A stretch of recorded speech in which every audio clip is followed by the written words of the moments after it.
Bienvenidos a Ifa Stories, donde la sabiduría ancestral se une con la narración moderna.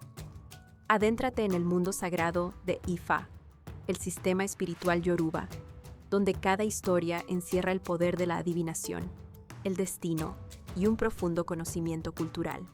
Acompáñanos mientras desvelamos los misterios de los orishas, las fuerzas divinas que guían nuestro camino, Orunmila, los irunmoles y muchos más. Cada historia es un puente entre el pasado y el presente, tejiendo lecciones atemporales que inspiran, iluminan y transforman. Abraza la sabiduría, honra la tradición y embárcate con nosotros en el corazón de Ifa.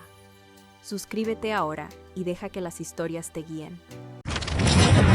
Ejoto Okapra escapa del cielo hacia la tierra.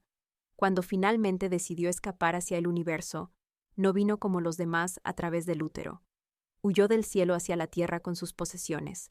Fue a consultar la adivinación con un sacerdote de Ifa, llamado Lori Ire Enenigba, Kare Fun Looran. Se estaba preparando para presentarse ante Dios y recoger la bandera de su ángel guardián. Se le dijo que debía hacer un sacrificio con un cerdo, una cabra, una oveja, un carnero, un toro, una tortuga macho y una tortuga hembra, una pata, pato hembra y un pato, pato macho. Después de realizar el sacrificio, Ehu Okaplawa partió hacia el palacio divino de Dios. Llegó al palacio mientras Dios estaba desayunando. Estaba prohibido que alguien viera a Dios mientras comía, y Eji Oka no sabía que él estaba desayunando.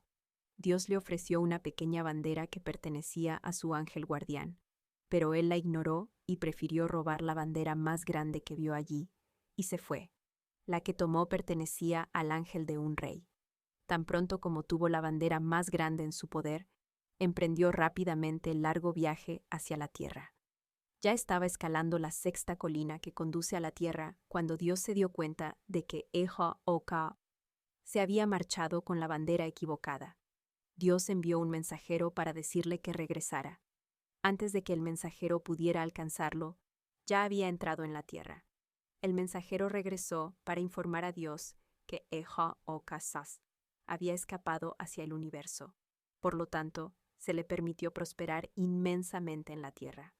Antes de abandonar el cielo, los Awoses le habían advertido que no debía permitir perder la ecuanimidad. Se le aconsejó que, para poder prosperar, debía aprender a ser paciente y mantener la calma, para evitar el riesgo de verse rodeado por personas malintencionadas.